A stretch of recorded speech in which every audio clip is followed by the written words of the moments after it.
So, in trying to do a good thing, I think I've embarrassed myself. Oh. I was in at the radio station, Triple M, doing I do a segment. Hang on a sec. Triple M. Oh, yeah, that's right. Triple M. With Mick. You do any joke and then to put Triple M on the end of it, it makes it sound like it's a Tell good you what, joke. though, whoever invented that is a genius. Who invented that whispering Yeah, I know. radio sign-off or whatever you call it.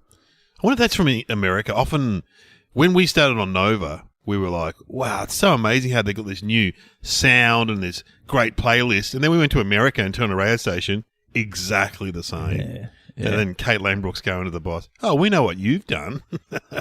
It's interesting, isn't it? They just go to America and rip something off. Well, like Boost Juice. That was like... Really? That's an American idea. Oh, hang on. No, we might get sued. Okay. No, it's an all Aussie idea.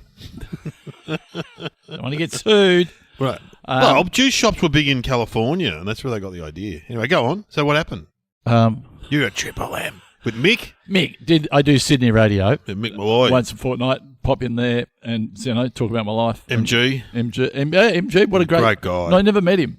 Never met him. I've met him. I only ever met him on the airwaves. Oh, lovely guy. Yeah, he would have been MG.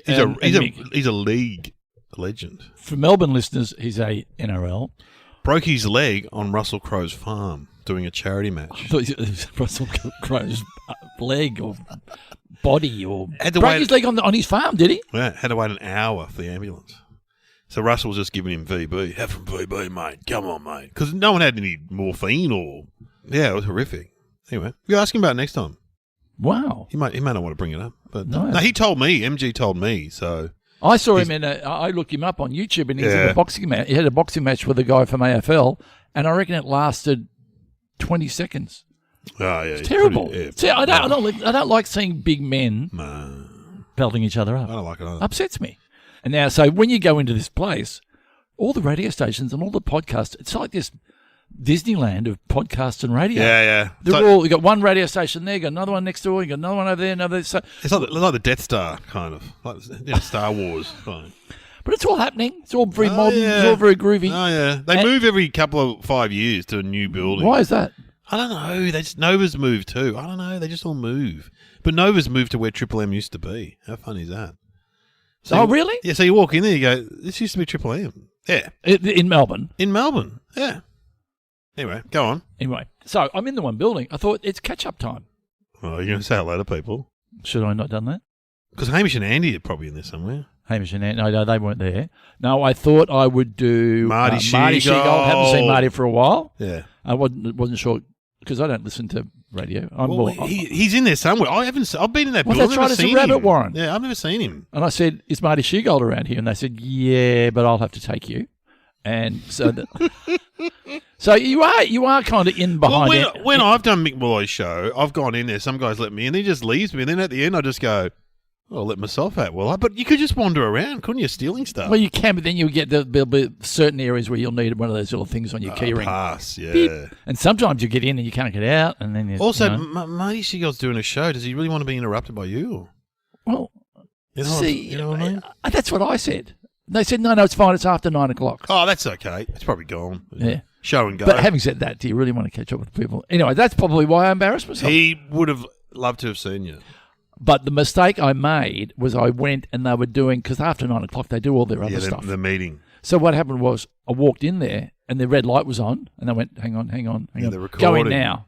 So I go in and then it's like everyone just stops and stares at you. Yeah. And they got producers and you've got on-air people and I don't know their names. No. I just know one or two of them. Lauren? Is it Lauren? Yeah, Lauren's great. Yeah. And the other guys are all great. But I don't know. I can't follow who the other guys are. No, I know Lauren's voice, but there's a few people that just pop up and they never kind of introduce them. Yeah. Do you reckon people can tell the difference between you and I? You speak. You say, I'm Dave. I'm Dave. I'm Glenn. Can you tell the difference? I think we can.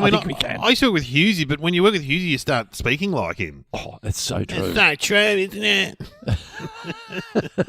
So if you go anywhere in the world, you'll end up speaking. Like my brother in Switzerland. Pick up an accent because you want to be understood. Hello, it's Glenn here. Yeah. What? Glenn O'Neill, not Glenn Robbins. No. Yeah.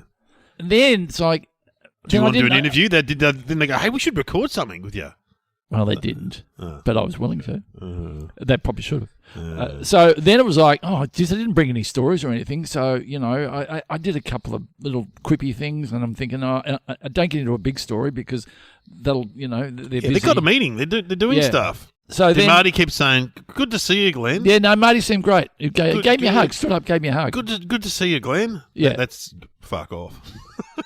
Oh, is that back off, is it? Good to see you. I never allowed him to get to the point of going, anyway, we better get back to recording. Yeah. I left early. That's good. That's always the way. You know, if you're trying to impress someone or whatever, don't get them to the point where they're quietly looking at their watches. Because, anyway, so one mistake there. And then what do? I go, I may as well catch up with Fifi Box while I'm Oh, yeah, she's in the other Fox FM. Yeah, so Fifi, for Fev. people in other states, Fifi Box you would know from... Have you, thank God you're here. Thank God you're here. She was on the other night. And anyway, Stuff. walked in there, and that was worse. Oh, really? Awkward? Oh, because they all stopped. They put down their headphones. They all walked out, which is nice. And then all the producers were there, and they all stopped talking. And then I was surrounded by about 12 people, and I'm going, I'm just saying hello to Fifi. Was Nick Cody there? Yeah, Nick was there, and Fev was there. Fev. And, you know, and because we're not familiar, you end up going, you know, oh, how's your golf game? And have you been surfing lately? And that's what you talk about. And I just thought, so, I don't know, next time. Don't visit. Oh, you said that too quickly. I wouldn't visit. I often thought about that when I'm in there.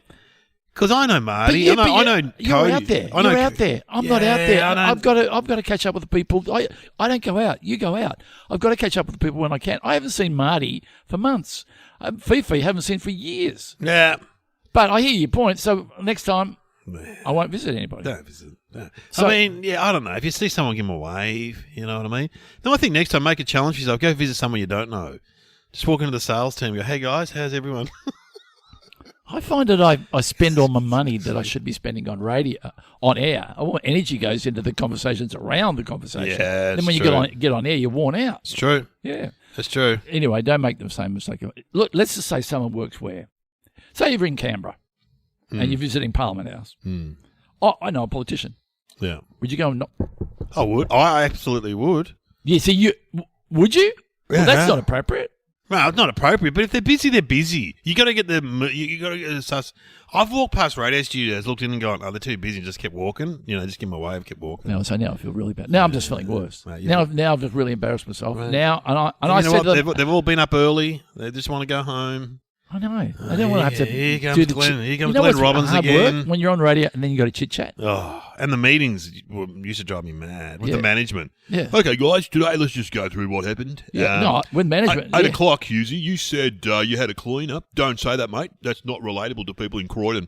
All right. That's what our manager used to say to us. Yeah. Glenn, you said you live in Brighton. Mate, Brighton, it's a bit upmarket. Mate, could you just say, like, Seaford next time? Just say Seaford. That's fine. I remember he said... Yeah, you mentioned what he said. It's not a no demographic to mention Taylor Swift. But next time, maybe say Dolly Parton. Yeah, okay, all right. Great meeting, guys. You're like, fuck. So what Anyway, we should have a meeting about our podcast after the podcast. We should. What would okay? I'll get our manager, my manager character, come in and review the podcast at the end. We'll do it.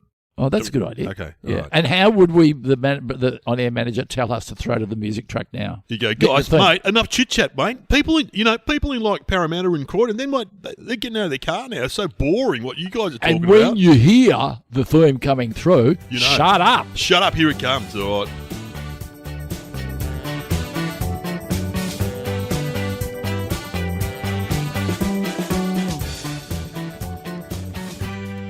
Welcome to Somehow Related Now. Please welcome your hosts Glenn Robbins and Dave O'Neill.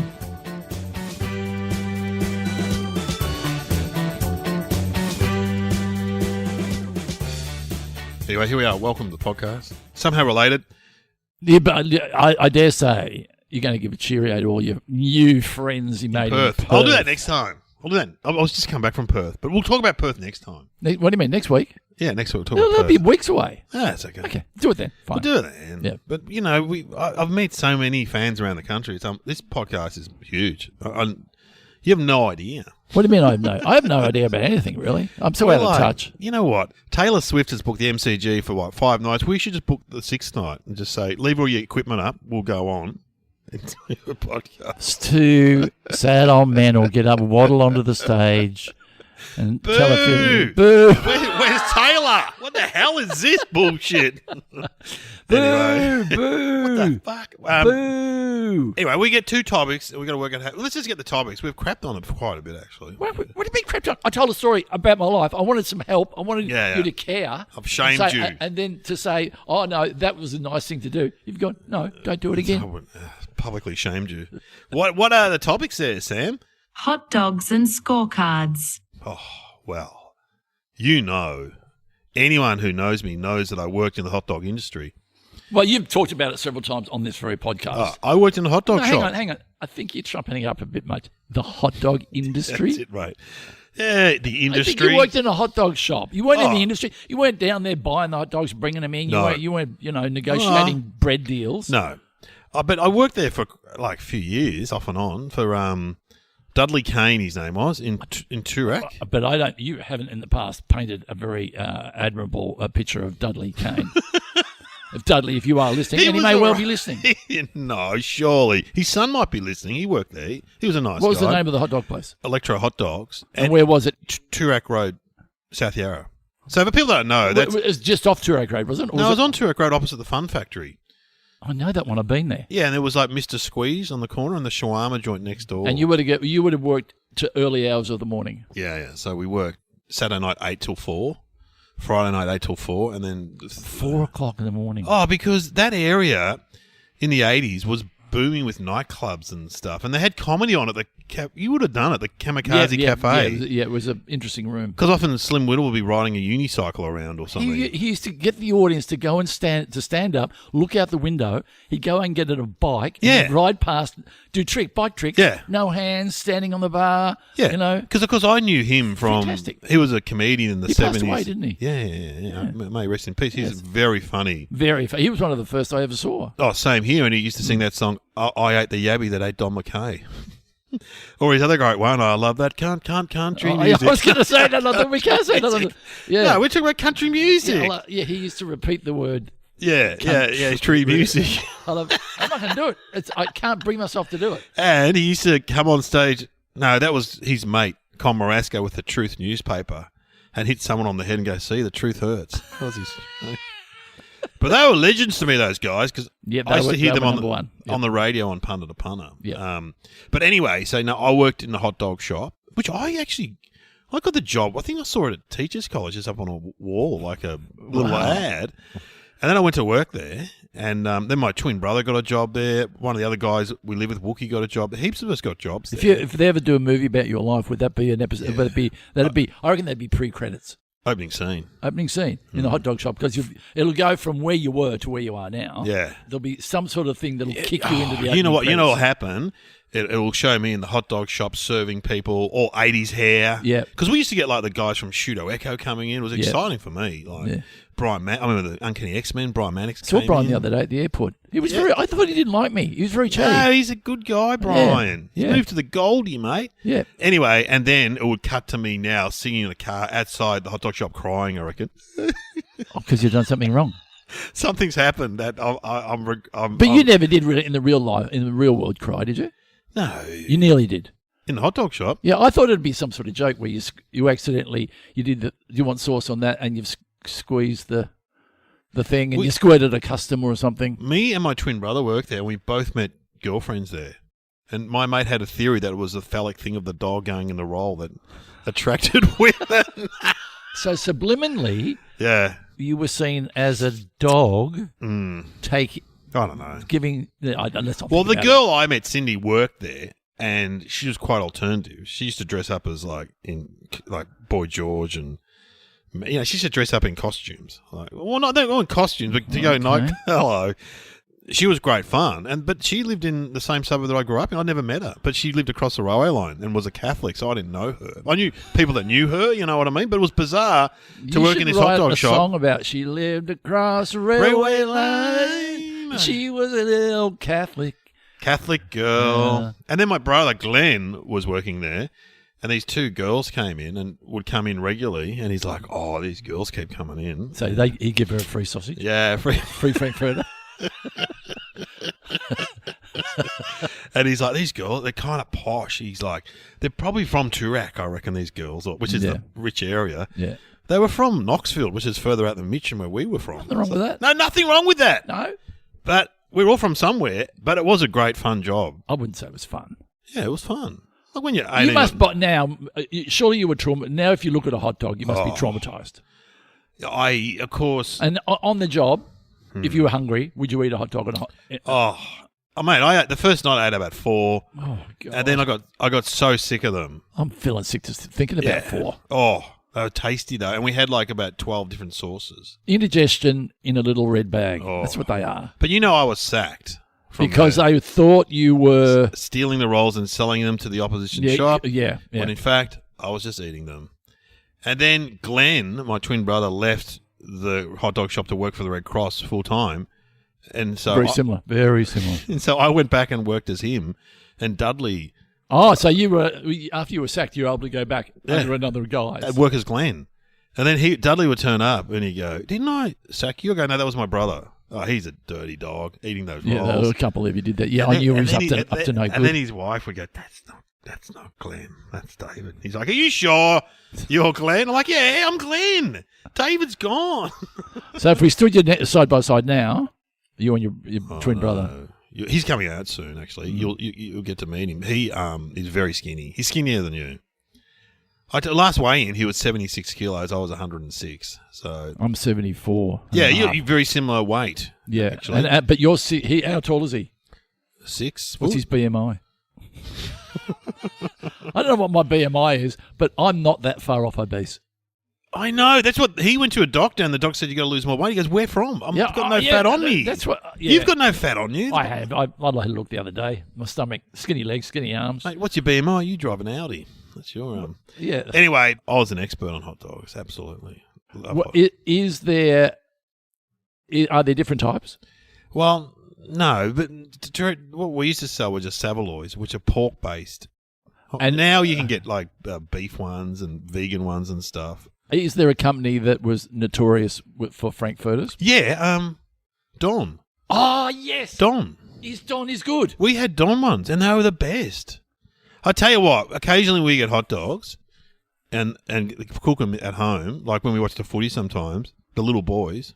What? Now, why are they called little boys? Because they're not big boys. I don't know. And they... Because when they come around with little boys, that's a bit weird. You put that thought in your head, and then you go, you have one, and you go, I don't want to think about that. They're pork-based, tomato sauce. Tomato sauce in a roll. Different from a sausage, because they're actually boiled. You boil them. Ah. Can you put a hot dog on the barbecue? Yeah, you can. What happens? Not as good. That's fine. But you got to boil them, really. Are they German? Frankfurters. And are they from Frankfurt? Hot dogs, because I'm an expert, they had similar ones in Germany. And sure, when you go to Germany, but you know what? The ones I've had in Germany are barbecued. It was actually an American who created the actual you are an expert. Yeah, it was You're actually a professor. It was an American who created the actual hot dog in a bun thing. It wasn't a German. I don't think it was a German person. I'm pretty sure it was an American. Okay. Well, that sounds about right.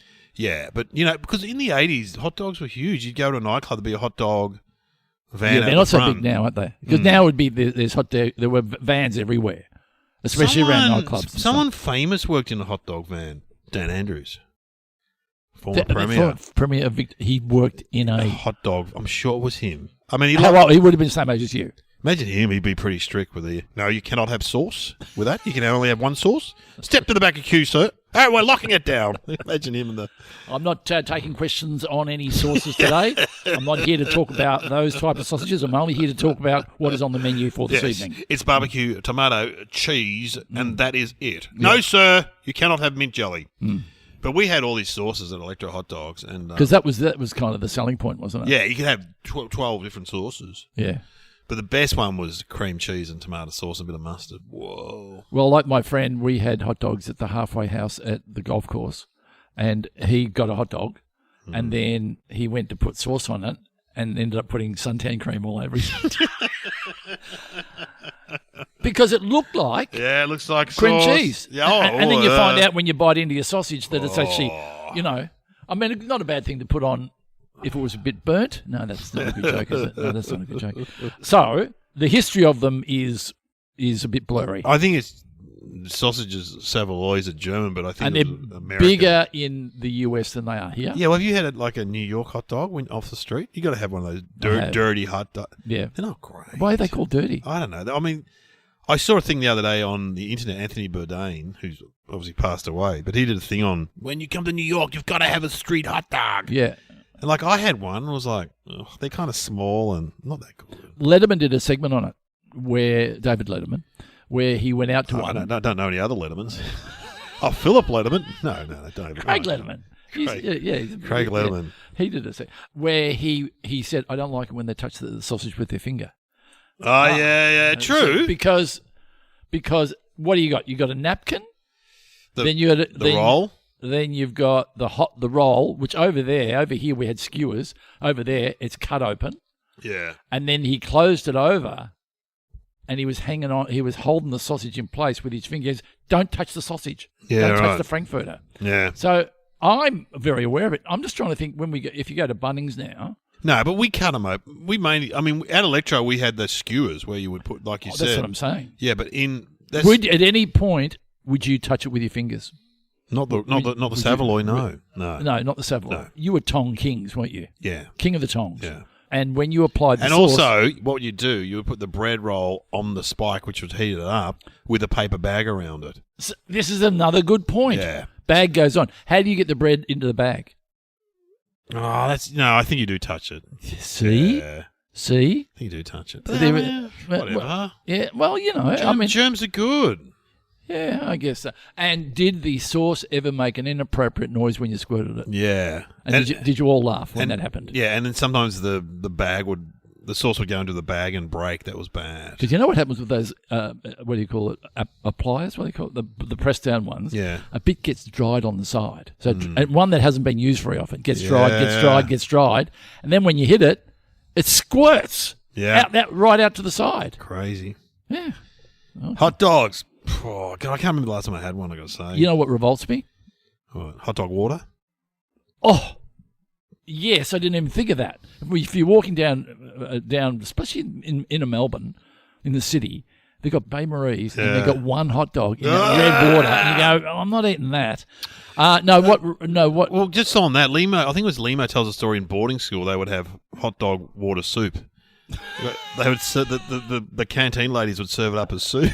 They would not. They did. I'm sure it's him. It's one of those guys who went to a boarding school. Yeah. I find revolting hot dog eating competitions. They're repulsive. Oh, I know. They're no good. I mean, I know I hate waste of food, but I know it's not really great food. No good. But it's watching people pushing food into their face, and then you know what the world record is? Guess how much? How do I know this? I don't know. 15? 76. Whoa! Imagine what that would do to your gut. Oh, you'd be so sick. Oh. God, I hope he won $1 million. I'm assuming it was a man. But it's sort of, they did it on Curb Your Enthusiasm. I was watching the other night. That's right. Yeah. That's coming back. Yes. How exciting. Yeah, very exciting. Well, let's talk about scorecards. I think we've done enough on hot dogs. You think so? Oh, God, yeah. Okay, fair enough. Hot deedy dog. Scorecards. What score? Isn't it funny? Scoring is such a funny thing. Like, remember when we were in high school? It was all, what score did you get in HSC? Oh yeah, What it's score? so true. And when you turn up to uni, like, what score did you get? Don't they have a thing? It's called an ATAR now and you get one number in Melbourne. Yeah. So it's out of 100. So you get one number. That's pretty demeaning. when we did it, it was out of 400 maybe or 3. I can't. No, remember. I just thought it was like across the board. Like you got, it was pass and fail. You got A, B, C, and D.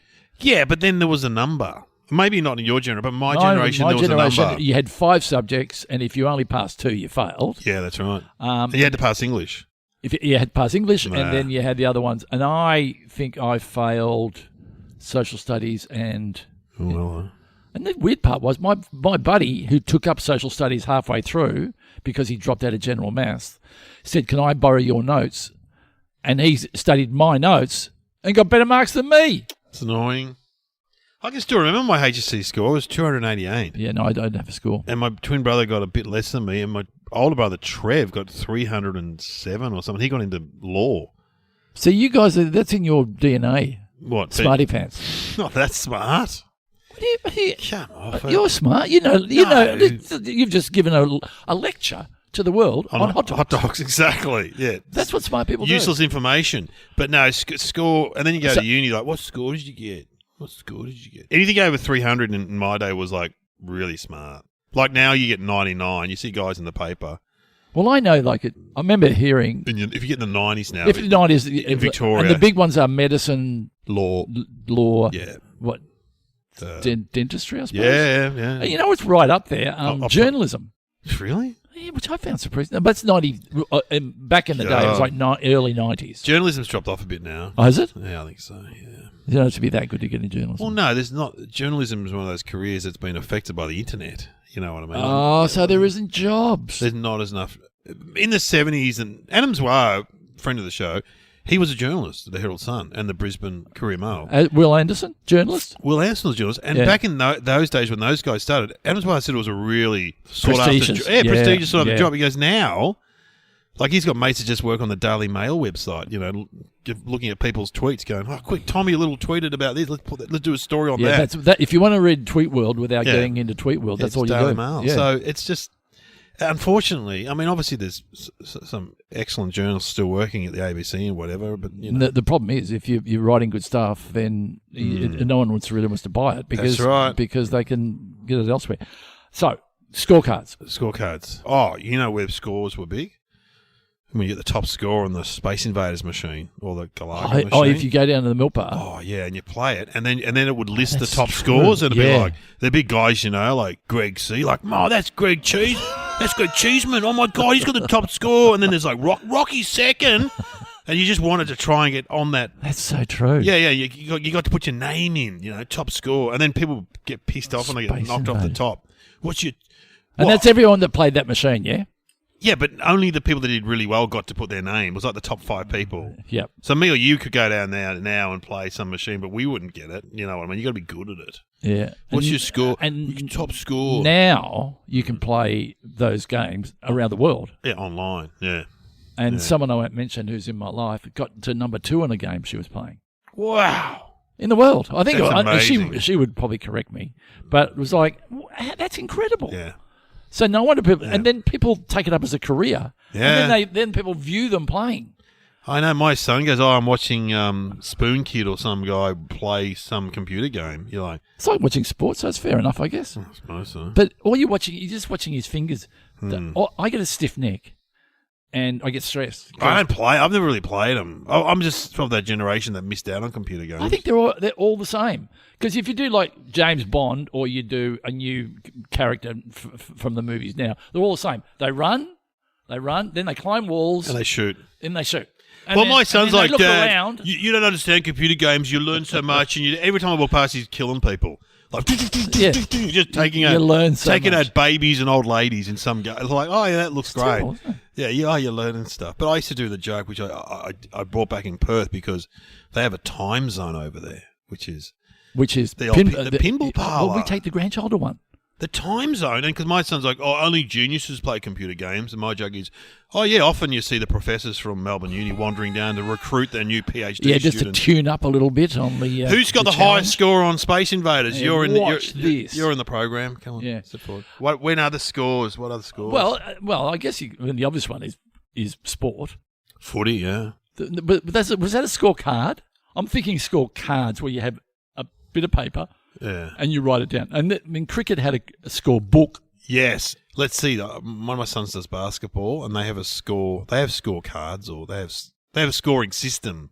It's computerized now, but in the old days we would have. Yeah, that's right. Yeah. You would have to have something because in the old days they would never have had. I mean, the obvious one is golf. That's got the score. Are you used to scorecard in that? Do you write? Oh, yeah. Do you? Well, I don't know. I don't play golf. Well, I thought everybody knew there was a scorecard. If you don't sign your card, you don't. I didn't know that. Really? No. What would I know about golf? No wonder your kids are learning things from video games. So do you walk around with a little card And a It's pencil. not a little card in a patronising tone. Where's your little card with your little score? No, nowadays it is on an app, but not that. It's only been a couple of years that it's been like that. You would get a card which had the 18 holes on it, and then would have all the handicaps and everything, a little empty square. Am I being interesting? And then you put them all down, you add them up, and then you put them in. And if you don't sign the card, then you're disqualified. Do people cheat on those cards? Or they would have cheated. That's it. Yeah, well, people. I mean, at our People would have cheated. people are you're going, mate. If you're relying on an individual to score themselves. Well, you can't go out and play by yourself and score.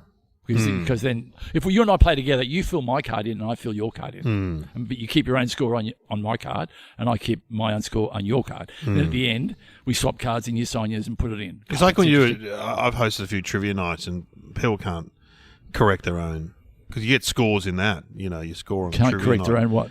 Correct their own answers. You got to bring the answer sheets up because people will cheat. You know? Isn't it amazing how people cheat? We've had people, and within a golf club, if you cheat, again, what's the point of playing the game? If you're just going to cheat to make yourself feel better about being worthy of winning, it's like I did this gig and there were two famous cricketers there. I can't remember who they were. One was a wicket keeper, and one wouldn't sit with the other one because he said he cheats. Yeah, no, you get once in golf. If the word's out on you and you cheat, Yeah. and it's not that hard to cheat. You can in golf, you can just kick it. If you're behind the tree, just kick it. Yeah. Not behind the tree. It's tempting to cheat in something like golf, I would expect. Yeah. I do love it when you go and play, whether it's, I don't know, I can't remember what sport it is where we've gone to play, and they give you a little bit of paper with a little pencil, and you've got to write your scores down. Would that be 10-pin bowling? Yeah, that used to be like that, didn't it? And then did it come? And was then it it's all put onto a screen up the top? Yeah, that's what I'm thinking of. I love that. Lawn bowls is probably. Was that a bit of paper? Yeah. No, that was you just flip lawn bowls over with a thing at the end. I love a bit of that. Get the scorecard. Got the scorecard. All right, ready to go. Board games? Board games. There's some board games you score in it. Absolutely. Well, Scrabble. You've got to score in Scrabble, actually. We were playing Scrabble the other day. So that's right. It's a triple word score. Yeah, you got to add them up. So you got to write down, I got so-and-so for that. I love that. What else do you score in? Do you reckon they make those little pencils just for scoring? Is that like a thing in the pencil factory? You know what? I always find little pencils in my drawer because I bring them home. And I've got all these little pencils. And I'm going, I'm never going to use a little pencil. You're stealing them from the golf I'm club. not stealing them. But they are, if they got the name of the golf club on them. So, let's just get back to golf very briefly because we know it bores Oh, no, strap yourself in. I've got stories. Shitless. The aim of golf is to get... here we go. Here we go. You've got a handicap, haven't you? Yes. So the good golfers in the world, like the pros, are like on a 0 because they have no... Is that right? Is that right? Or Yes. And so, but someone like you who's very good is on like an 8 or a 10 or a... Oh, yeah. So if I played, I'd be on like a 45 or something, wouldn't I? I'd have to have 45 extra You would hits. probably be on 36. Is that for losers? 2 shots per hole. Oh, at least. So I have to have a 5 or a 4. Yeah. When you have a... So if it's a par 4, you're allowed to have a 6 and you got par for the hole. You know what par is? That's what you should have. Oh, yeah, what they allow for the hole. Yeah, hit it on fairway, hit it on the green, 2 putts, it's a par 4. Okay. 2 shots on the fairway, on the green, it's a 5. 1 shot on the green, writing this down, 1 shot on the green, 2 putts, it's a par 3. Amongst all your celebrity golfer friends, let's just who is the best? That is an interesting question. Who's the best? Well, I would Brownie? say The football? Brownie's. We're all Because he's a sportsman. You guys are like amateurs. He's a professional. But it's funny, isn't it? You got the big guys like that, and they don't.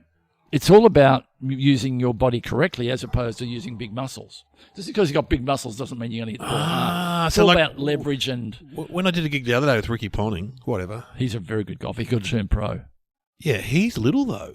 He's got what's his name? Eats spinach. Popeye. He's got Popeye arms. Yeah, but little guys make good batsmen. Lower centre of gravity. Yeah. Anyway. and surfers too, because lower centre of gravity. So who's the best? Who's got the best handicap, buddy? Well, I would say at the moment we're all about low teens. Wow. I'm around about 12. Pang's about 12 or 13. I reckon Brownie's probably 10 to 12. When I hear men in their 50s and 60s talk about low teens, I get a bit creeped out. So Pang's pretty good, isn't he? Well, Pang's only just taken it up. Oh, not really. He's been playing for 5 years. That's recent. Okay. But he could hit the ball as far as anyone you've ever seen. But not necessarily on the fairway, though. My friend Billy Stiles, who's a comic, grew up sort of with Pang. Used to play him in tennis.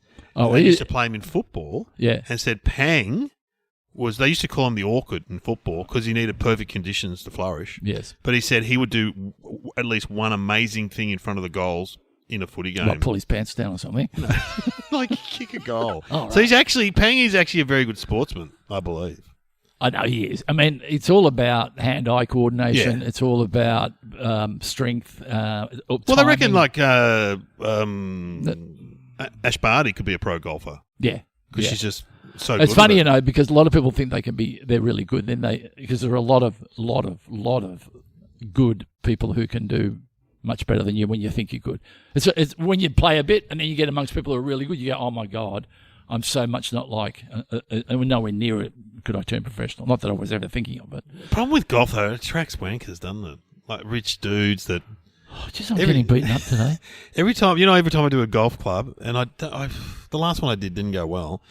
Really? I'm just no. Well, you normally do pretty well at golf clubs. Yeah, but it's tough. As you warned me, the first ever golf gig I got was via you, and I said, "Are you going to come and do it with me?" And you said no. They're a bunch of wankers. Well, golfers are usually masters of their own domain. Businessmen, So therefore, tradies that own their own business. Yeah. But I always say this when I'm at the golf club. All right, who's been divorced the most times? There was a guy, he'd been divorced 4 times, was onto his 5th wife, who he just dropped at the airport that night because he'd had enough of her. She was from another country. Well, there's a scorecard. Yeah, exactly. There is a scorecard. And you know what I said to him? Maybe after number 4, did you perhaps think maybe you're the problem? And if you were invited to his wedding, would you go the 4th time? No way. Because you go, I gave you 3 goes. I gave you a nice vase, and I gave you a nice little Even a second a picture frame. Second time's pushing it. Second time pushing it because it's like giving a present is taking a bet. You're going, Do I get my toaster back? Yeah, I want my iron back here by Monday. All right, scoring. Or what about scoring? You know what? Oh, with the ladies. Scoring. Are With you going to ladies. score tonight? Are you going to score? I'll try and score. Okay. Oh, I didn't score. There are much. people who have added up their numbers. Oh, they call that on. I've seen that on TikTok. I didn't know what they were talking about. Body count. What's your body count? Oh, yuck. I know. Horrible. Horrible. It's like a cop or a soldier. Oh, like it's a product. No. Oh. Anyway. No, you never have. Well, 1 hand, 2 hands. Well, More than one. More than, yeah. No, hands and feet. Is it more than hands and feet? I've been with God no. I've been with the same woman for 33 years. So she always maintains I had a lot of girlfriends before I met her. You did have a lot of girlfriends. No, but as I point out to her, You're a ladies' man. You're a schmoozer. You can work the room. I know. Yeah. So are you. Ladies love you. No, well, not anymore. Ella said to her, when I met my first girlfriend, you were probably in primary school. Did you want me to hang around the primary school to meet you?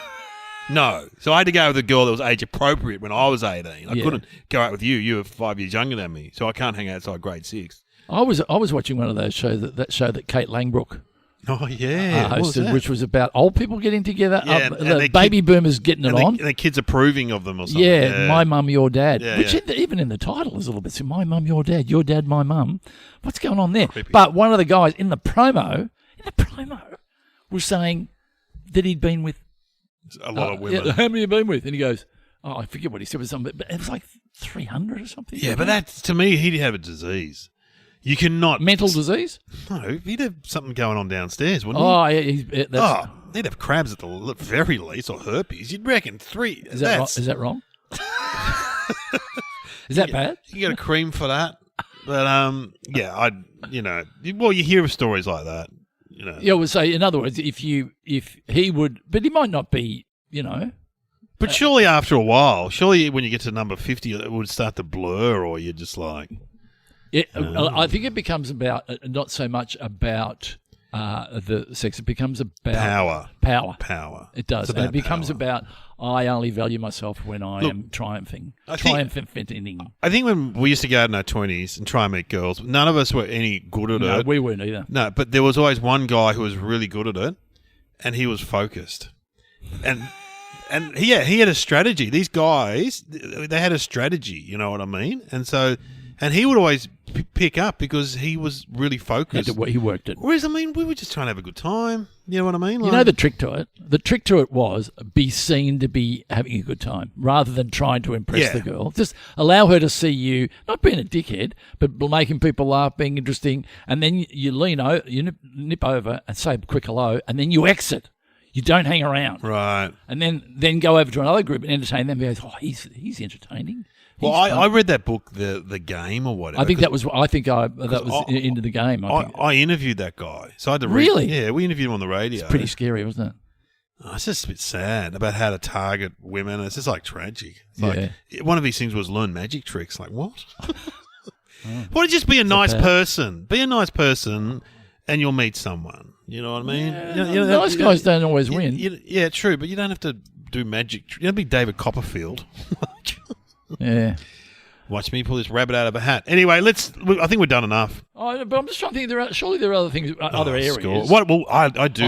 Because in AFL, I do love seeing who are the highest goal kickers and all that. You know, like when you get one of those facts, like so and so. You know, often when I go and do a gig, I'll ring someone who knows about sport, like Hughesy or Adams Well, and I'll say, "What's the story with?" And he goes, "Oh, mate, you got to ask him about." He's the number 2 goal kicker in Australia, or whatever. You know what I mean? That's impressive to have a score like that. That's impressive, I reckon. It is. I did a gig the other night with Anna Mears. She's a cyclist. She got 6 medals. She got 2 gold medals. Yeah, and what do the gold medals do for you in the long run? Really? I mean, I know you're proud and everything, and it's a really good try. What do you do in the long run? They don't pay the rent, do they? No, but you can use them. I said, "Have you got them here?" She's like, "No." I said, "You should bring them along. Wear them. I'd be wearing them down the shop."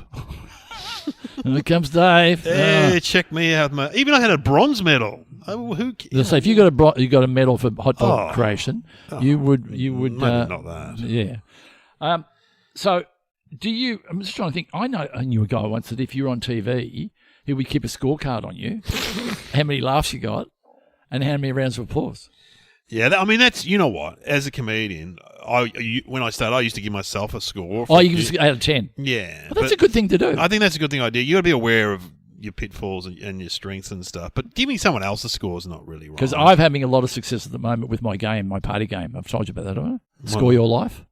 Oh, yes. We played it on this podcast, I think. Yes. Score Your Life, where I give you a topic, and you have to give yourself a score out of 10, and then do 10 topics. It's anything from ironing to forgiveness. So you cover the gamut. What would you give yourself out of 10 for washing dishes? Yeah, pretty good. 8. 8. Actually, you know what? Kieran says I'm no good because I don't wear glasses, and she'll go, "It's got like a bit of tomato on it." That's exactly what Lena says. Yeah. And I don't wear the rubber gloves. Put your glasses on. Yeah, she says the same. And also, because they use rubber gloves, water much hotter. Our water, not very hot. What's your score in the bedroom? Well, you said that, so is that appropriate to talk about? Okay, we'll get your wife on the phone. What was that 4? Okay. Out of 5? Out of 10? Out of 20. Does anyone think... They're no good in the bedroom. Isn't that what allows for the continuation of the species? Everyone has to think that they're good at it. Yeah. Don't they? Yeah. Oh, pretty good. I don't know. Should we have some thinking music? Because I was going to give you a score. Okay, go on. But what would you think? What would you think my score would be? I'm giving myself 6. You think I would only give myself 6? 7.5. What? And am I allowed to have a go for you? No. Well. You're worried about it now. Now you're vulnerable. Well, you better crack at me. Yeah. 8. Thanks. You know what it's about? It's about how much you are connected with your body and how much you forget, rather than trying to have sex. No, this is therapy. People come to us for therapy. You let go and go with the moment. Okay. And you go, don't think about what I'm going to do. So when people... hang on. So what if your partner's not there, you're driving on the ring road, you just got to let go? No, it's like dancing. If you try and dance, you look really awkward. But if you just go, I'm going to let the music come into me. So if you want to have sex, you go, don't try and have sex. True. Let the sex come into you. Right. And, okay, not in the change rooms. Don't let the sex come into you there. Or if you're down the shops, or in the supermarket, don't let it come into you then. But if you're in the bedroom and you're with your lovely partner, then when the music starts playing, just dance the way you want to dance. Wow. Which is me dressing up in a bear costume and... squatting in the corner and then going cock-a-doodle-doo. It's a bit weird. What's your handicap? All right, let's have some thinking music. What can we do? Hot dogs, hot diggity dog. Got any golf skits? Caddyshack. Caddyshack would be good. Movie. What else is there? What is there famous lines from Caddyshack? What, someone step on a duck? Rodney Dangerfield? Nice shirt. You know, when he nice shirt. I can't remember. I got sent one the other day, and I think it's the American Family. What is Family it? Guy. Family Guy. Family Guy. Family Guy. And it's him playing with his wife for the first time, and her saying all the things that women say so well, and then belittle people who play golf, but is actually appropriate, and it's very quick. It's only about 15 seconds. Well, Can we play that? Yeah, let's have a listen to that. So what do I do? Just aim for the pond? No, you're not supposed to hit it into the water. But you hit it into the water. I know I hit it into the water. Well, why do they even have water if you're not supposed to hit it there? Because it's fun! We're having fun! Ah! Look, it went further than your ball. Oh, very good. She makes a lot of sense. Why put the water there if you're not meant to hit into it? I got to say, I listened to this podcast called A Complete Disgusting Display of, and it's two guys that write on Family Guy and their sound recorder's JC, and it's fantastic. These guys talk about comedy and comedy writing. They're both former stand-ups who now work on Family Guy. They've worked on other shows. But if you want a bit of a inside baseball look at comedy, and what's it called? If you just put in Disgusting Display, Family Guy. I mean, I've never really watched Family Guy. Nor have I, but the snippets I've seen are very good jokes. Funny. And these guys talk about Family Guy, but in general, it's just a really good podcast. Anyway, what is your... My go. I got hot dogs and I reckon scorecard. the first time a scorecard was ever used was in a hot dog eating competition. Damn it, I was going to say that. What else could it be, possibly? I mean, I've just gone back to first time. Is it, well... What's the answer, Sam? Die-hard baseball fans may have heard of Harry Stevens, who is said to have invented baseball's staple, the hot dog, but also the scorecard and even the drinking straw. Stevens started out as a steel worker in Niles. Oh, that man was busy.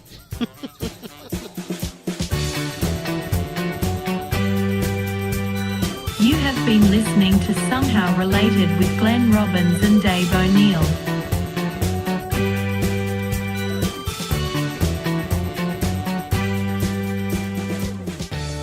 It's like poles apart. You think if he invented the hot dog, he'd invite, maybe he'd do the hamburger as well or the rissole, but he's done a hot dog. I always think of the kids inheriting that sweet hot dog money, but they've also got sweet scorecard money. You know what I mean? Well, they're getting the fortune from he invented scorecards. He would have made a lot of money out of it. You don't make a lot of money out of scorecards. But surely he marketed and sold them or something. What, the scorecards? It may be. You can't license that. You surely. Could. You could. Well, if you did, it's a bit like Happy Birthday. Can you? Like hot dogs. Once you started hot dogs, everyone would have just ripped him off. And he would have been really angry and bitter. While we're on that, we didn't really talk about what's in a hot dog. It's pork. I thought, is it true what they say? It's all, offal and scraps and that. Yeah, it's all processed and churned up, for sure.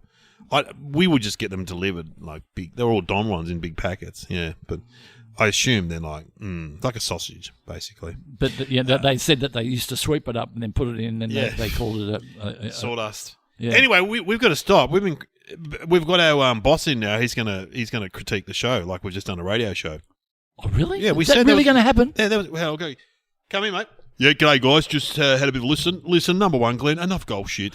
Seriously, mate, do you reckon people in Wagga Wagga, right. they're listening, we're going to relate to you and your golf stories with your rich mates? And, you're bringing up celebrities like Sam Pang. Get him on the phone. We need a bit of Asian content. Oh, right, Get him to talk about Asian stuff. I'm writing this down. Yeah, Dim Sims and stuff. Yeah. What else? Great stuff, Dave. Hot dogs, relatable, very relatable.